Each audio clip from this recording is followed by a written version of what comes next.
हिंदी में यूपीएससी की तैयारी से संबंधित प्रोग्राम्स को देखने के लिए सब्सक्राइब करें स्टडी IQIAS हिंदी।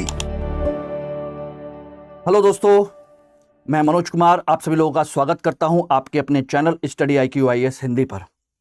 दोस्तों, जैसा कि हम लोगों ने आधुनिक भारत का इतिहास की सीरीज आप लोगों के लिए स्टार्ट की हुई है और उसका एक ही मकसद है कि आप लोग आधुनिक भारत को इतने अच्छे तरीके से तैयार करें और उसके हर डायमेंशन को तैयार करें कि आपका यूपीएससी का प्री एग्जाम हो या मुख्य परीक्षा या मेंस एग्जाम, कहीं पर भी हो कोई भी क्वेश्चन आपका छूटना नहीं चाहिए।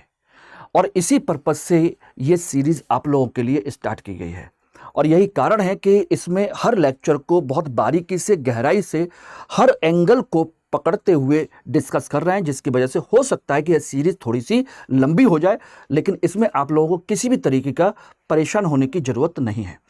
और इस क्लास से आप लोग सभी तरह के एग्जाम को क्लिक कर सकते हैं। ये यूपीएससी के पॉइंट ऑफ व्यू तो है ही है, बाकी आप स्टेट पीसीएस या नेट जीआरएफ या कोई भी एग्जाम देना चाहते हैं और आधुनिक भारत का इतिहास का सिलेबस उसमें आता है तो डेफिनेटली इसको आप कर सकते हैं, ठीक है ना। तो चलिए दोस्तों, आज इस सीरीज को आगे बढ़ाते हैं और आज इस सीरीज में हम लोग बात कर रहे हैं ब्रिटिश ईस्ट इंडिया कंपनी की मैसूर विजय को लेकर के।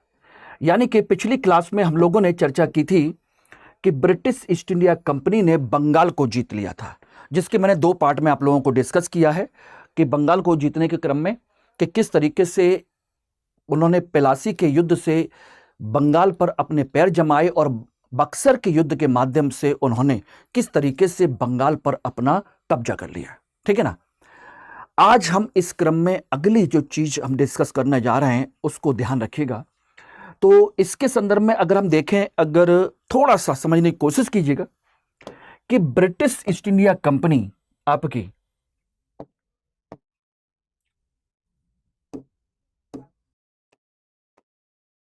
तो ब्रिटिश ईस्ट इंडिया कंपनी ने आपने देखिएगा कि ये जो क्षेत्र है बंगाल का, इसको उन्होंने जीत लिया।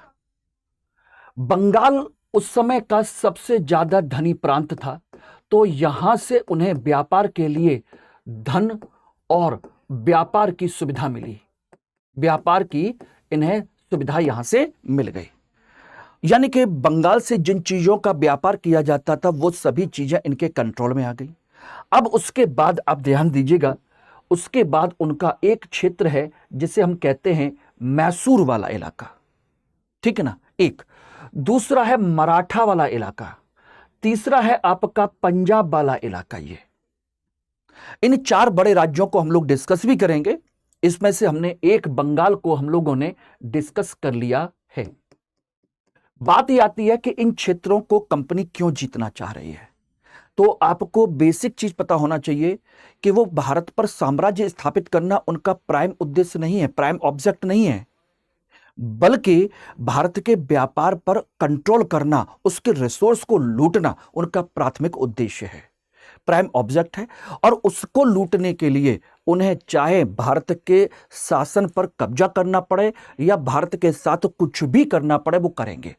Because British East India company एक कंपनी है, उसका काम राजनीतिक सत्ता हासिल करना नहीं है, उसका काम है सिर्फ और सिर्फ आर्थिक लाभ कमाना। मैंने पहले भी कहा था, इट इज अ कंपनी और कंपनी प्रॉफिट के लिए काम करती है। तो नेचुरल सी बात है, इन क्षेत्रों पर कब्जा करने का उनका क्या प्रॉफिट होगा, क्या मोटिव होगा।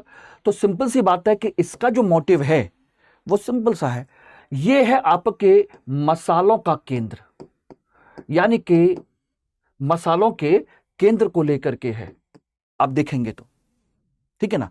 तो इस क्षेत्र पर टीपू सुल्तान हैदर अली का अपना कब्जा है, तो इसको वो जीतना चाहते हैं। ये जो क्षेत्र है, ये जो क्षेत्र है इसको ध्यान दीजिएगा, ये है आपके कपड़ों का और कपास का। क्योंकि इस क्षेत्र में दक्कन का एरिया है, दक्कन का एरिया काली मिट्टी का क्षेत्र है, आप अच्छे से जानते हैं, कपास के लिए बहुत ही बेहतरीन क्षेत्र माना जाता है। तो यहां कपास के लिए स्टार्टिंग में वो कपड़ों के लिए, बाद में उन्होंने इस क्षेत्र पर कब्जा करने का प्लान बनाया तो अपने उद्योगों के लिए, कच्चा माल यानी कपास के लिए। और ये जो क्षेत्र है ये है आपके अनाज के लिए, अनाज का क्षेत्र है, अनाज का, चावल का, गेहूं का, जिसकी जरूरत उनको अपने देश में है, क्योंकि उन्होंने वहां पर सोचिएगा एक कॉरपोरेट एग्रीकल्चर को डेवलप कर दिया था। तो वहां पर अपनी जरूरतें वो अपने देश की कृषि से नहीं कर पा रहे थे, और वहां की बढ़ती जनसंख्या, बढ़ता औद्योगिकरण और उनकी बढ़ती हुई जरूरतों के लिए उन्हें अनाज की भी जरूरत थी, जिससे कि खाद्य सुरक्षा सुनिश्चित कर सके। क्यों? क्योंकि बड़ी मात्रा में लोग गांव से निकल करके शहरों में आकर के बस गए थे उद्योगों में काम करने के लिए। उनके लिए खाद्य सुरक्षा कैसे सुनिश्चित की जाए, दैट्स वाई वो उन्होंने इस पंजाब के इलाके को अनाज के लिए कब्जे में करने का प्लान किया, और मराठा क्षेत्र को उन्होंने कपास के लिए और मैसूर के क्षेत्र को मसालों के लिए उन्होंने कब्जे में करने का प्लान किया था।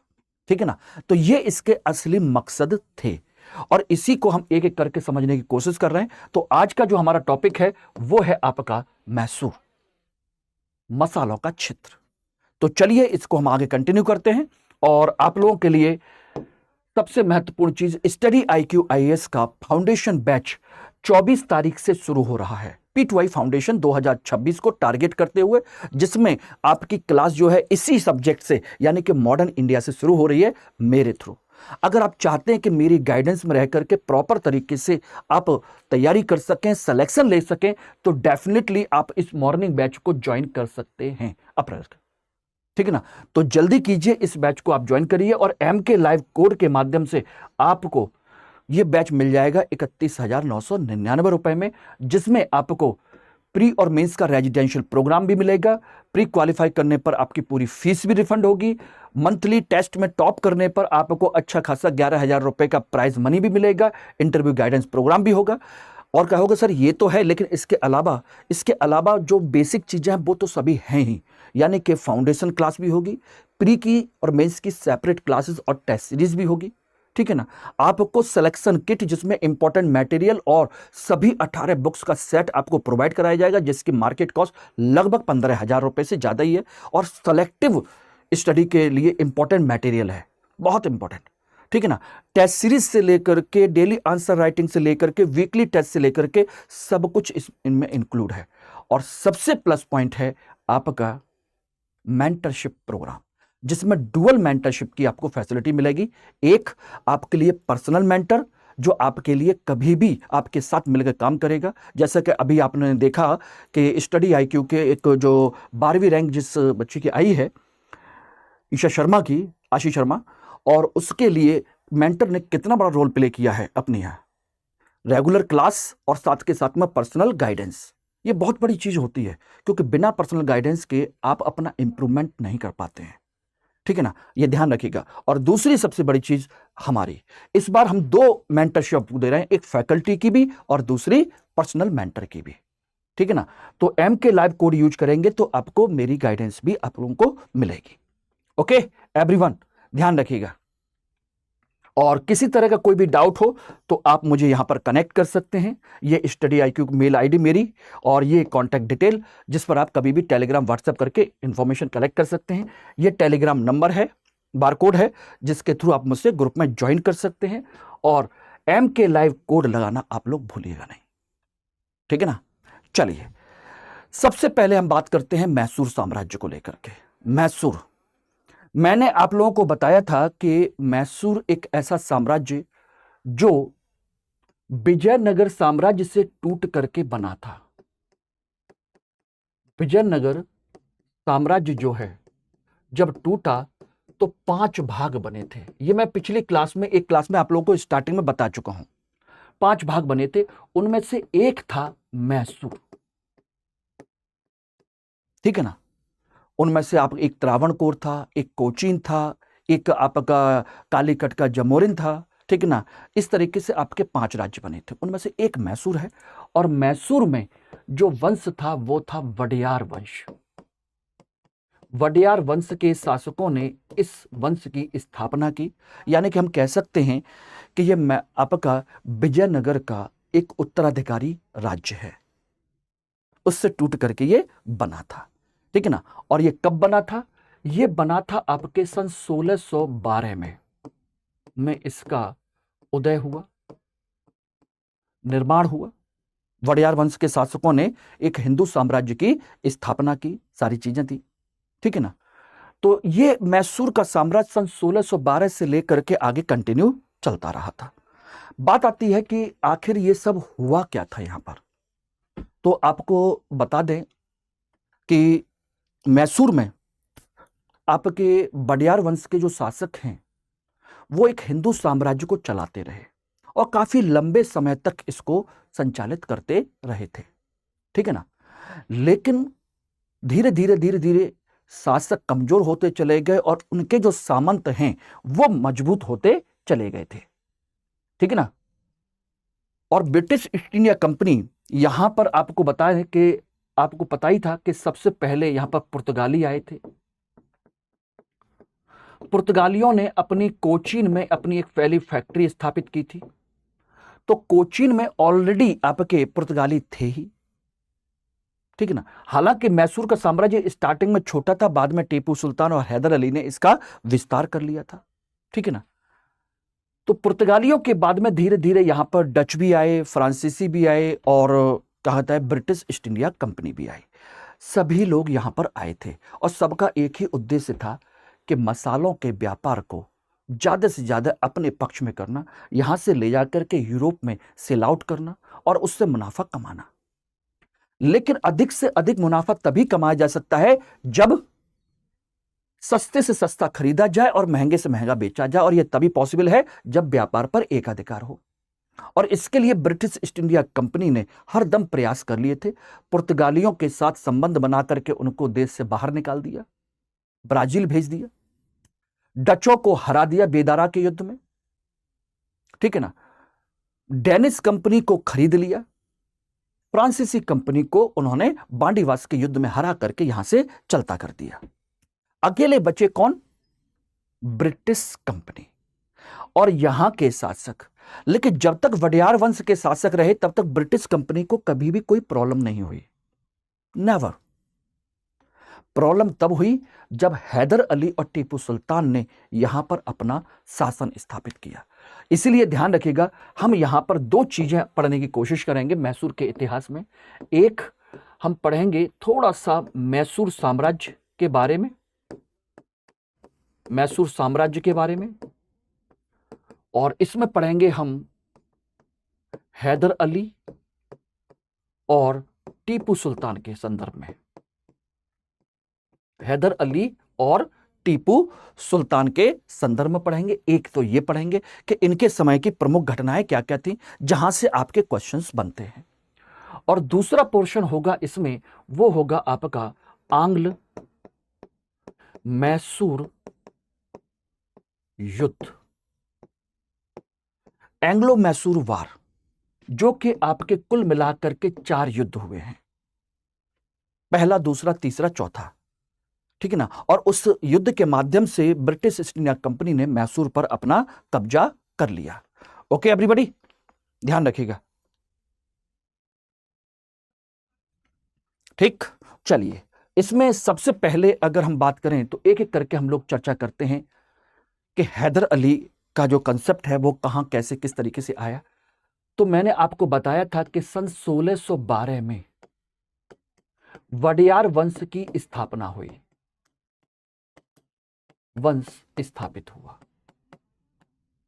स्थापना, ठीक है ना, 1612 में, और उस समय से ये कंटिन्यू चलता रहा। उसके बाद सन 1750 में, लगभग 140 साल बाद, यहां के शासक थे आपके चिक्का कृष्णराज वडियार, चिक्का कृष्णराज वडियार यहां के शासक बने, ठीक है ना। छोटे थे और इनकी जो मां थी, मां संरक्षक की भूमिका निभा रही थी। ये छोटे से बच्चे थे, मां इनकी संरक्षक गार्जियन थी, ठीक है ना। और इन्हीं के अंडर में रह करके 2 लोग थे जो इनके मुख्य तौर पर प्रमुख अधिकारी थे। एक था नंजराज और एक था देवराज। नंजराज और देवराज, ये 2 प्रमुख अधिकारी थे। नंजराज सेनापति था और देवराज आपका वित्त मंत्री। ये सेनापति और ये वित्त मंत्री या प्रधानमंत्री कह सकते हैं, प्रधानमंत्री भी कह सकते हैं, वित्त मंत्री भी कह सकते हैं। और ये था बेसिकली सर्वाधिकारी, सर्वाधिकारी ये था, और ये था आपका सेनापति। ठीक है ना, ये दो लोग थे। यानी कि इसके बिहाफ पर ये दोनों पूरे शासन को कंट्रोल किए हुए थे। इसे बेसिकली कहते थे दलवई। क्या कहते थे? दलवई, सर्वाधिकारी और दलवई। ठीक है ना, क्लियर? तो जब शासक कमजोर है तो नेचुरल सी बात है, सारी सत्ता इन्होंने अपने हाथ में ले ली, अपनी मर्जी से सब कुछ करते थे। मां एक महिला है, वो ज्यादा कुछ कर नहीं पाती थी, और इनके नाम पर पूरा शासन की सत्ता इनके हाथ में थी। धीरे धीरे कंडीशन ये हुई कि इन्हीं नंजराज के अंडर में ही एक व्यक्ति जिसका नाम है, इसी की सेना में हैदर अली शामिल हुआ। इसकी सेना में एक सैनिक के रूप में, छोटे से एक सैनिक के रूप में हैदर अली यहां पर इसमें शामिल हुआ था। ठीक है ना। आपको मैं थोड़ा सा, अगर मैं हैदर अली के संदर्भ में थोड़ी सी अलग से एक चर्चा कर दूं तो आप लोग काफी कुछ समझ सकते हैं, जान सकते हैं कि क्या है क्या नहीं है।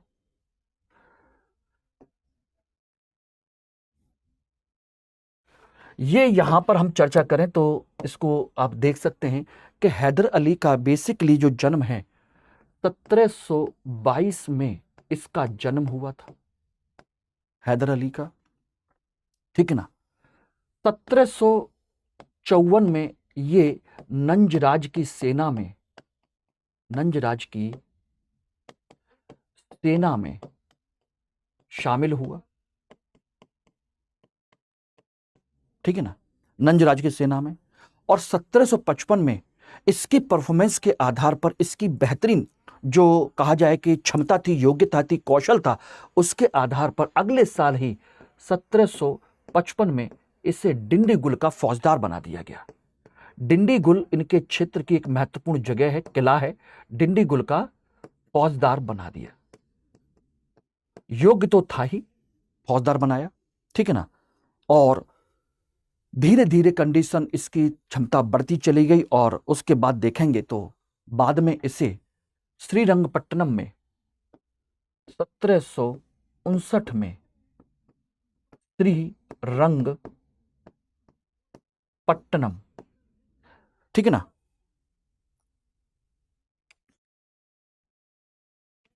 1759 में श्रीरंगपट्टनम एक नई राजधानी बनाई। और जब नई राजधानी बनाई तो कंडीशन ये हो गई कि जो पुराना मैसूर था, पुरानी राजधानी मैसूर का संरक्षक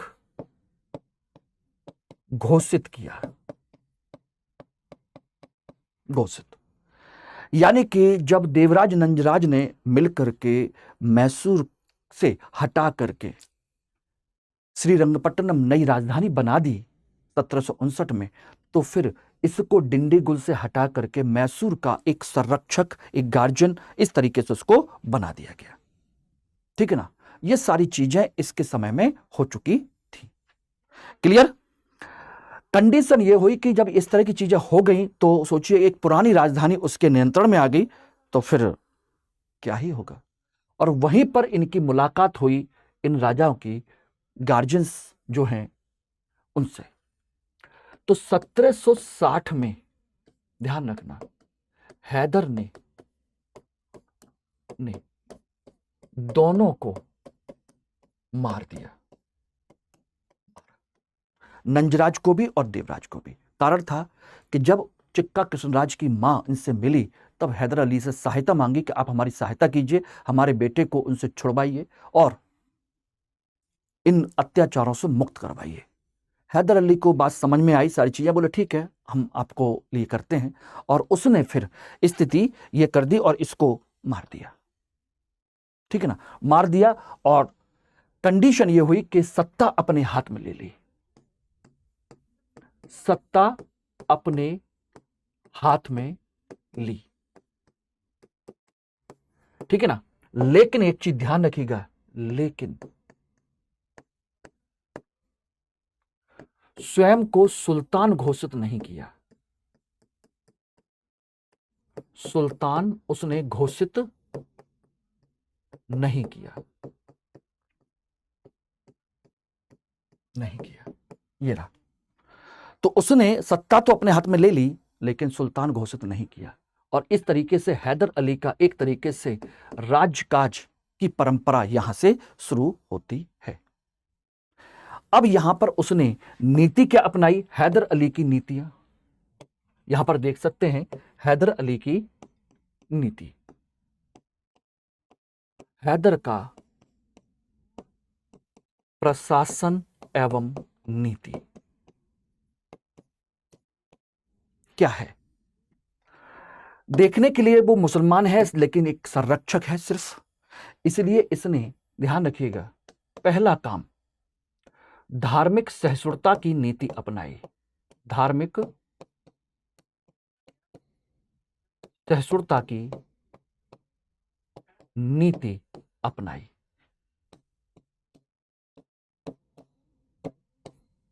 धार्मिक सहिष्णुता की, ठीक है ना, कैसे कह सकते हो, क्योंकि इसने कई मंदिरों का निर्माण करवाया, ठीक है ना। जैसे इसने चामुंडेश्वरी मंदिर का पुनर्निर्माण करवाया,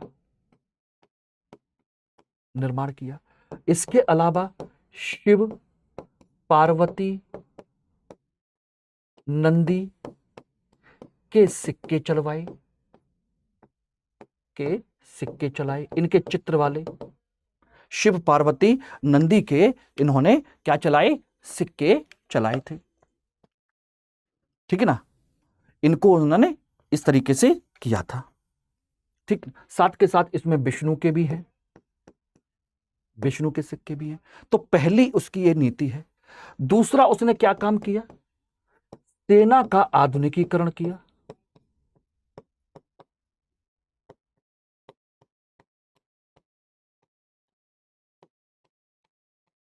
यानी कि अपनी सेना को जो वेस्टर्न स्टाइल होती है, पश्चिमी परंपरा होती है, उसी के अनुसार इसने यह काम किया था।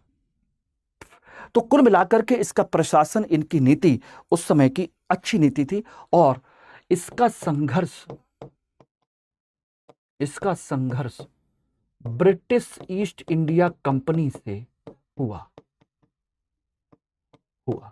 और फर्स्ट एंड सेकंड, पहला और दूसरा जो आंग्ल मैसूर युद्ध है, मैसूर युद्ध इसी के समय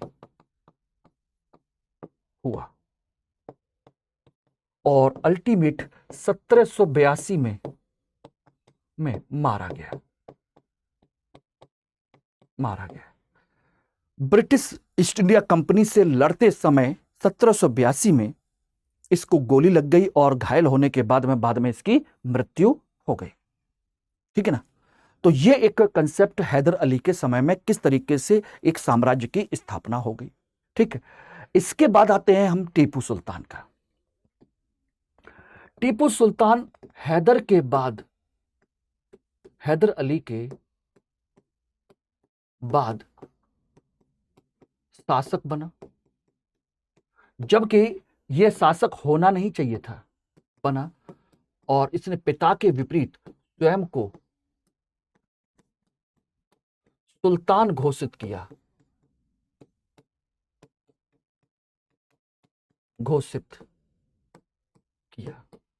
स्वयं को। पिता अपने आप को कहते रहे कि मैं चिक्का कृष्णराज वडियार का केवल और केवल गार्जियन हूं, उसके नाम पर मैं शासन चला रहा हूं, सारी चीजें कर रहा हूं, ठीक है ना। इसके बारे में कुछ बातें आप लोग जान लीजिए, वो ये हैं कि थॉमस मुनरो ने इसे नई रीत चलाने वाली अशांत आत्मा कहा। थॉमस मुनरो ने कहा कि यह नई रीत चलाने वाली अशांत आत्मा है, आत्मा है। ठीक है ना। तीसरी चीज, यह आपके द्वितीय मैसूर युद्ध के बीच में ही, युद्ध के मध्य शासक बना था और ब्रिटिश ईस्ट इंडिया कंपनी से लगातार युद्ध करता रहा, युद्ध किया लगातार, यानी कि उस युद्ध को लगातार ये चलाता रहा। बात आती है टीपू सुल्तान की। टीपू सुल्तान को लेकर के सबसे ज्यादा विवाद हमारे सामने चलता है, सबसे ज्यादा विवाद। ठीक है ना, कि टीपू सुल्तान कैसा था, किस तरीके का था, क्या कर रहा था, अच्छा था, बुरा था। कोई कहता है कि ये मुस्लिम था, कोई कहता है कि धार्मिक सहिष्णु था। लेकिन कुल मिलाकर के इतना कह सकते हो कि टीपू सुल्तान अपने समय में ब्रिटिश ईस्ट इंडिया कंपनी का सबसे बड़ा शत्रु था। इतना बड़ा शत्रु कि जितना भारत में भी कोई नहीं था। या अब यह कह सकते हो कि ब्रिटिश साम्राज्य का नेपोलियन के बाद अगर कोई सबसे बड़ा शत्रु है तो वो टीपू सुल्तान है। कारण था कि भारत में एक भी ऐसा शासक नहीं था, एक भी ऐसा व्यक्ति नहीं था जो ब्रिटिश ईस्ट इंडिया कंपनी के वास्तविक चरित्र को समझता हो, और समझता भी हो तो उसी के अनुसार उसने कार्य नहीं किया, किसी ने भी। इसने न केवल उसके वास्तविक चरित्र को समझा, बल्कि उसके वास्तविक चरित्र को समझते हुए उसको रोकने का भरसक प्रयास किया, भरसक प्रयास किया, हर स्तर पर प्रयास किया इसने। मैं बताऊंगा कैसे कैसे, किस तरीके से। बहुत सारी चीजें हैं जिसकी वजह से ब्रिटिश ईस्ट इंडिया कंपनी ने भारत में, ध्यान रखिएगा, ब्रिटिश ईस्ट इंडिया कंपनी ने भारत में किसी भी युद्ध में किसी व्यक्ति को नहीं मारा। इवन प्लासी के युद्ध में कंपनी ने सिराजुद्दौला को नहीं मारा था, वो तो मीर जाफर के बेटे ने जाकर के उसको मरवा दिया था सत्ता पर कब्जा करने के लिए। किसी भी युद्ध में, न बक्सर के युद्ध में, न बांडीवास के युद्ध में, न किसी में, क्योंकि ब्रिटिश कंपनी का एक ही मकसद था कि सामने वाले को हराओ, उसको नीतियों के माध्यम से, संधियों के माध्यम से इतना कमजोर कर दो कि वो खड़ा ना हो पाए, या उसको यहां से बाहर कर दो। अकेला एकमात्र शासक ऐसा है जो ब्रिटिश ईस्ट इंडिया कंपनी से लड़ते हुए युद्ध में मारा गया। मैं 1857 के विद्रोह की बात नहीं कर रहा हूं, मैं कंपनी की बात कर रहा हूं कि उसने क्या किया था और कैसे किया था, वो भी मैं आप लोगों को समझाऊंगा कि किस तरीके से हम इसको कह सकते हैं। देखिए, इसके प्रमुख कार्य अगर हम कहें तो देखिए, टीपू सुल्तान शासक बना था 1782 में, जब युद्ध चल रहा था उसी के बीच में, और बाकी का युद्ध इसने कंप्लीट किया, सेकंड वाला। ठीक है ना। और जब शासक बन गया तो इसने अपने नाम से एक नया कैलेंडर जारी किया, कैलेंडर जारी किया, जिसे हम संवत कह सकते हैं। ठीक है ना। एक चीज, इसने कुछ नए सिक्के जारी किए, नए सिक्के चलाए। इसके पिता ने चलाए, इसने भी चलाए। इसने नई मापतौल प्रणाली चलाई, नई मापतौल प्रणाली भी शुरू की। बिल्कुल सब कुछ नया, कैसे कह सकते हैं कि नई रीति चलाने वाला। ठीक है ना। और तो और इसने फ्रांसीसी क्रांति का समर्थन किया, फ्रांसीसी क्रांति का समर्थन किया। स्वयं को जैकोबिन कहा, जैकोबिन क्लब का की सदस्यता ली,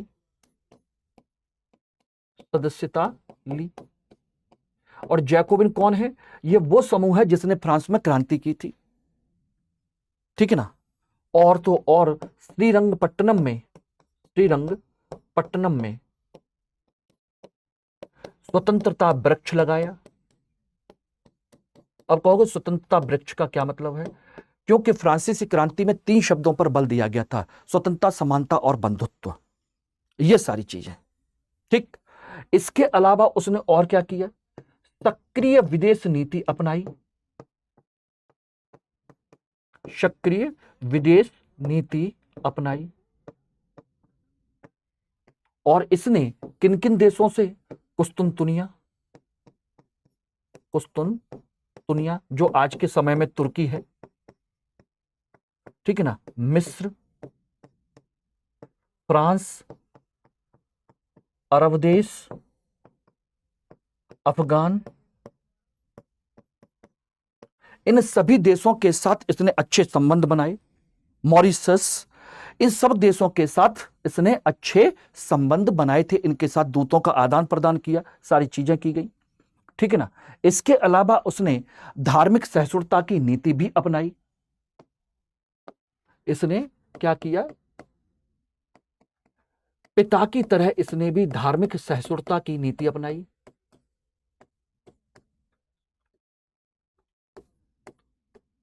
की नीति अपनाई। देखिए, जैसे पॉइंट मैं बना रहा हूं उसी तरीके से चार्ट बनाते हुए अगर तैयार कर लोगे तो फिर कभी कोई समस्या नहीं होगी। एक, हिंदुओं को प्रशासन में शामिल किया। हिंदुओं को प्रशासन में शामिल किया। दूसरा, हिंदू मंदिरों को दान दिया। पुनर्निर्माण करवाया।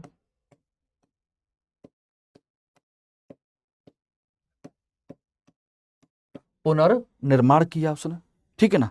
जैसे शारदा देवी मंदिर है, इसका उदाहरण है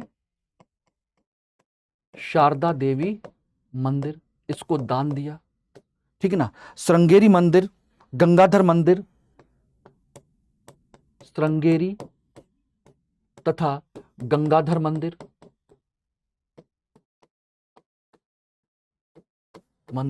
इन सबको उसने दान दिया और उनको सारी चीजें भी की, ठीक है ना।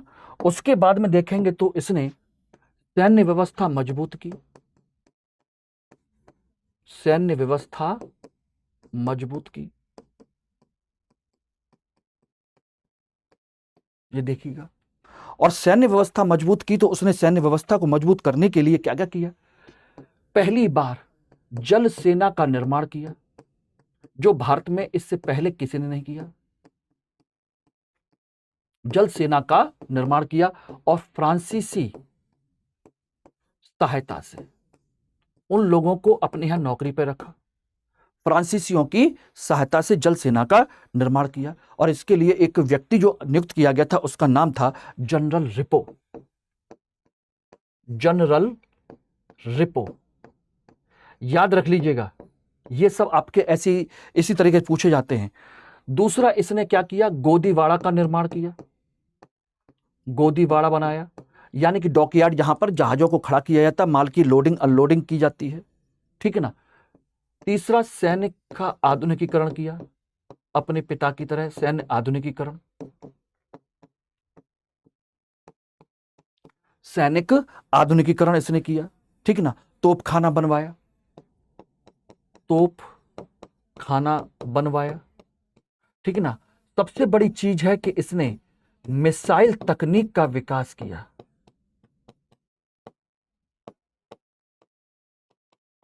किसका विकास किया? मिसाइल तकनीक का। जो भारत के मिसाइल मैन हैं डॉक्टर एपीजे अब्दुल कलाम, उन्होंने भी इसी के म्यूजियम में पहली बार मिसाइलों की बारे में जानकारी ली थी। उनको वहीं पर देखा था इसने, वहीं पर इसने देखा था। तो पहली बार इसने, सोचिए, उन लोगों से बहुत आगे की टेक्नोलॉजी बना करके, सोचिए, मिसाइल टेक्नोलॉजी तो लॉन्च करिए और वहां जाकर के वो फटेगी। ये सारी चीजें हुई थी। और उसके बाद इसने एक काम और किया था, जिसको आप कह सकते हैं आर्थिक सुदृढ़ीकरण। आर्थिक सुदृढ़ीकरण, यानी कि अर्थव्यवस्था को मजबूत करने का प्रयास किया। और इसने जमींदारी प्रथा को समाप्त किया। जमींदारी प्रथा को समाप्त किया और इसके स्थान पर रैयतवाड़ी प्रथा, रैयतवाड़ी नीति लागू की। बाद में जब आप सुनोगे आगे जाकर के तो आपको पता चलेगा कि रैयतवाड़ी व्यवस्था तो अंग्रेजों ने शुरू की थी। नहीं बेटा, उससे पहले यहां पर ऑलरेडी इसने लागू की थी। और सबसे महत्वपूर्ण चीज थी इसमें बोर्ड ऑफ ट्रेड का गठन किया। बोर्ड ऑफ ट्रेड का गठन किया। बोले कि ये क्या है? व्यापारिक बोर्ड बनाया है इसने। जैसे ब्रिटिश ईस्ट इंडिया कंपनी थी, उनका अपने के बोर्ड ऑफ डायरेक्टर्स होते थे, बोर्ड ऑफ कंट्रोल होता था, ठीक ना। उसी तरीके से इसने अपने साम्राज्य में व्यापारिक गतिविधियों को नियंत्रित करने के लिए अपना एक बोर्ड बनाया। और इसमें यह कह दिया गया कि मसाले और अन्य महत्वपूर्ण जो चीजें हैं, मसाले विशेषकर, वो सभी ये कंपनी खरीदेगी, ये बोर्ड खरीदेगा। यानी कि किसान अपने मसाले केवल इनको बेचेंगे।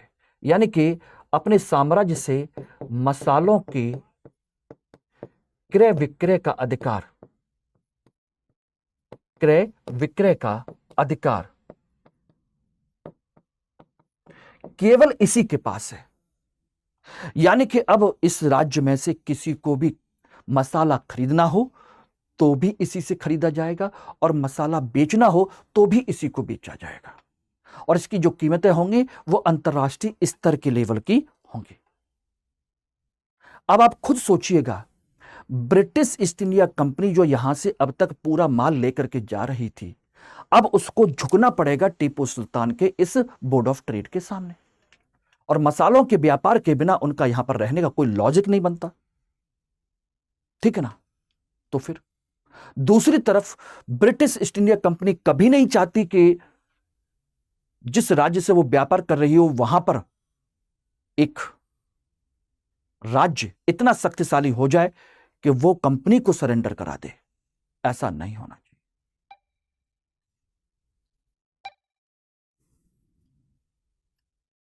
नहीं होना चाहिए।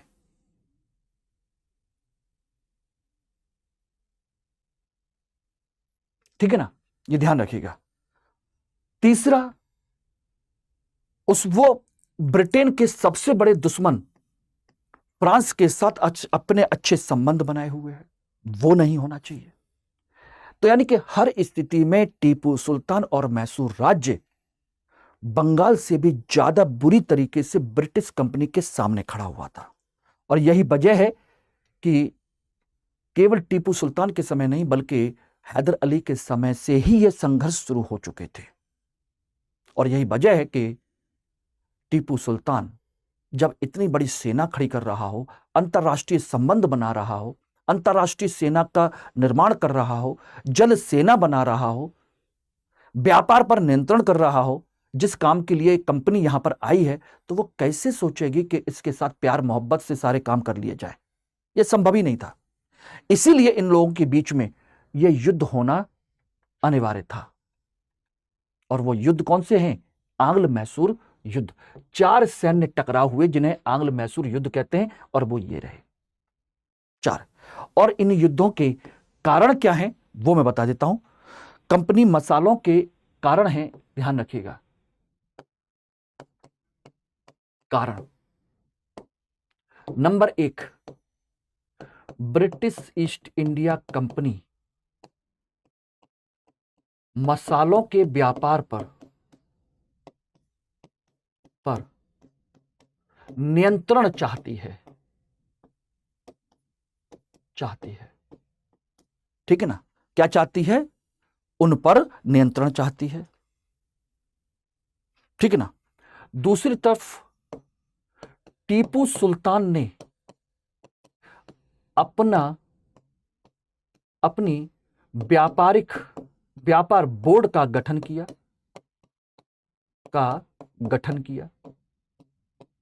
तो कंपनी बिल्कुल भी बर्दाश्त नहीं कर सकती व्यापार बोर्ड का गठन करने के बाद में, ठीक है ना। तीसरा,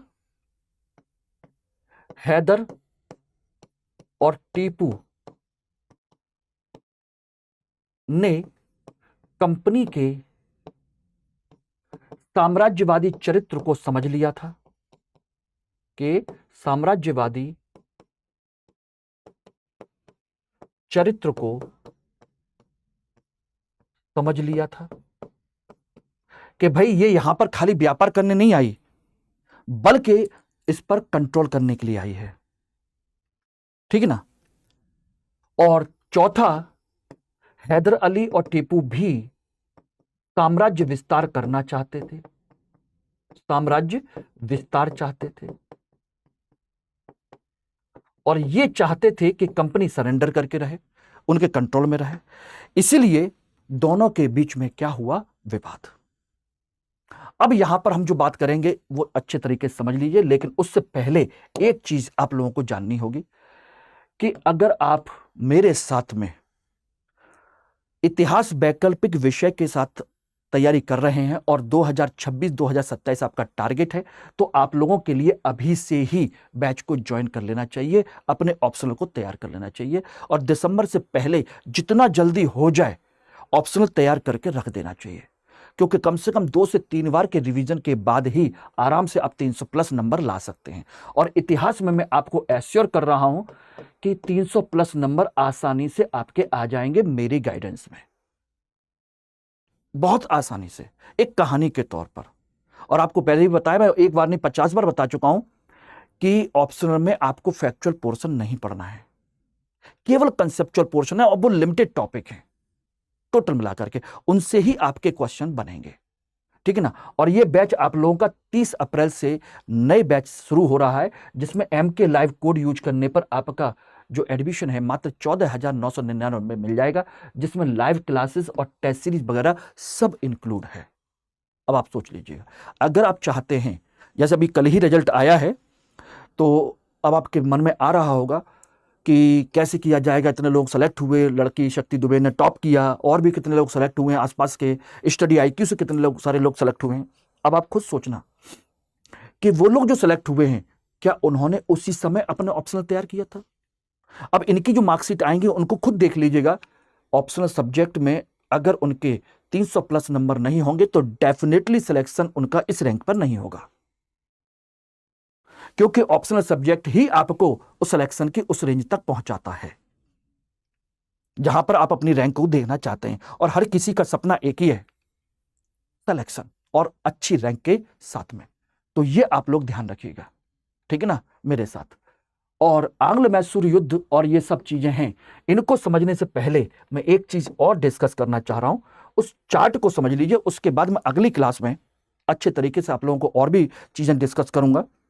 वो ये है कि इसके अंतर्गत आप ध्यान रखिएगा कि जो आंग्ल मैसूर युद्ध हुए हैं वो कैसे कैसे हुए हैं। आंग्ल मैसूर युद्ध ध्यान रखिएगा, और 4 युद्ध हुए हैं। पहला, दूसरा, तीसरा और चौथा, ठीक है ना। ये किस किस के बीच हुए? बहुत सिंपल सा तरीका है, बहुत सिंपल सा। देखिए, एक तरफ है हैदर अली,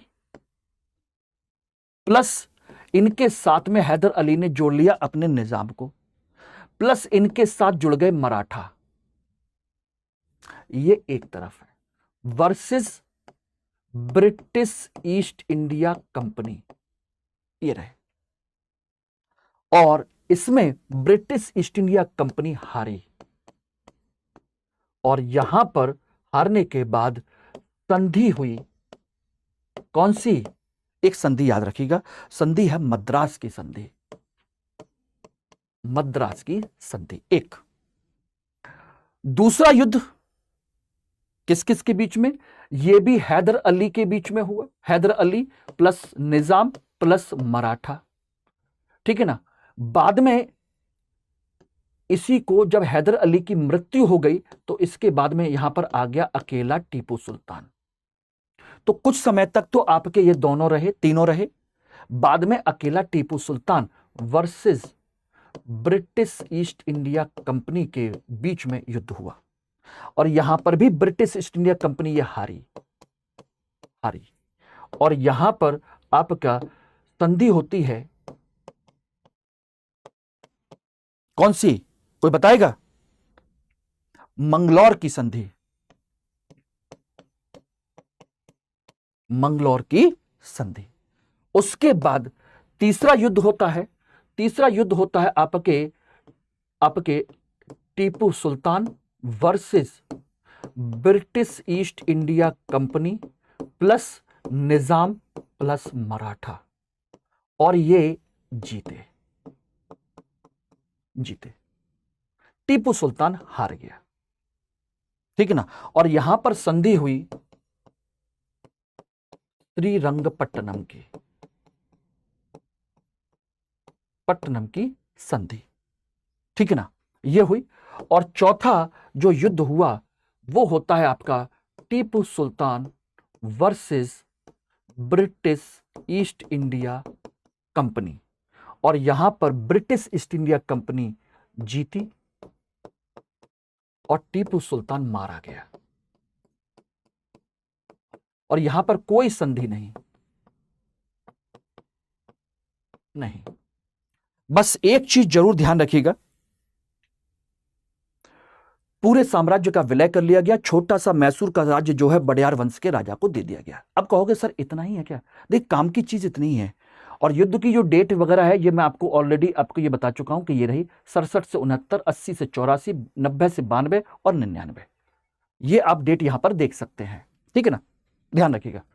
अब यहां पर जो सबसे बड़ी चीज है जो आपको समझने की है वो ये है कि जब जब कंपनी हारी है उसका उद्देश्य एक ही रहा है कि वह सामने वाले संधि कर ले, अपना कम से कम नुकसान करे, एक दूसरे के जीते हुए क्षेत्र और बंदी बनाए हुए लोगों का अदला बदली कर ले। यानी कंपनी किसी भी कंडीशन में हाथ जोड़ के खड़ी हो जाती थी कि माफ कर दीजिए, ये ले लीजिए, वो ले लीजिए, अदला बदली कर लीजिए, बस खत्म। अपना नुकसान कम से कम करना चाहती थी। और यही होता था, पहले युद्ध में भी यही हुआ। पहली संधि में जो मद्रास संधि हुई, एक दूसरे के जीते हुए क्षेत्र वापस कर दिए गए और जो बंदी बनाए गए थे वो भी वापस। सेम मंगलौर की संधि में भी यही हुआ, मंगलौर की संधि में भी यही हुआ, दूसरे वाले में भी।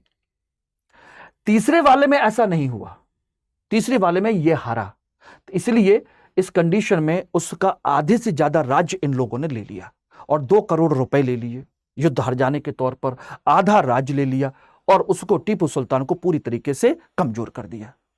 इसके बारे में बड़ी अच्छी कहानियां हैं, बड़े अच्छे पैटर्न हैं टीपू सुल्तान के बारे में, और इस तीसरे युद्ध के बारे में जो है वो मैं आपको आगे चल के बताऊंगा। बड़ा अच्छा कंसेप्ट है इसके बारे में संदर्भ में। इस समय आपका कॉर्नवालिस यहाँ का गवर्नर था, तो बताएंगे, बड़ी अच्छी अच्छी कहानियां हैं, ठीक है ना। तो आधा राज्य लेके किसको कमजोर कर दिया। और अगला जब युद्ध लड़ा गया तो उस समय ब्रिटिश ईस्ट इंडिया कंपनी ने किसी को भी अपने साथ नहीं जोड़ा। क्या कर लिया? अकेले ही निपटा दिया, उसको मार दिया। फिर पूरा साम्राज्य विलय कर लिया। केवल श्रीरंगपट्टनम का आसपास का मैसूर का जो क्षेत्र है वो केवल बड़यार वंश के राजा को दे करके बाकी सब खत्म, अपने साम्राज्य में विलय कर लिया, ठीक है ना। तो ये सारी चीजें इस समय आपकी होती हैं। इनके बारे में एक एक करके जो डिस्कशन है, एक एक डिटेल डिस्कशन, सारी चीजें हैं वो हम लोग अगली क्लास में करेंगे। तब तक के लिए आप लोग बने रहिए मेरे साथ, और कोई भी डाउट हो एडमिशन को लेकर के मुझे यहां करेक्ट कर सकते हैं। MK लाइव कोड जरूर लगा लेना डिस्काउंट के लिए, और ग्रुप जरूर ज्वाइन कर लीजिएगा, ठीक है ना। Thank you so much. Hindi में UPSC की तैयारी से संबंधित प्रोग्राम्स को देखने के लिए सब्सक्राइब करें स्टडी IQ IAS हिंदी।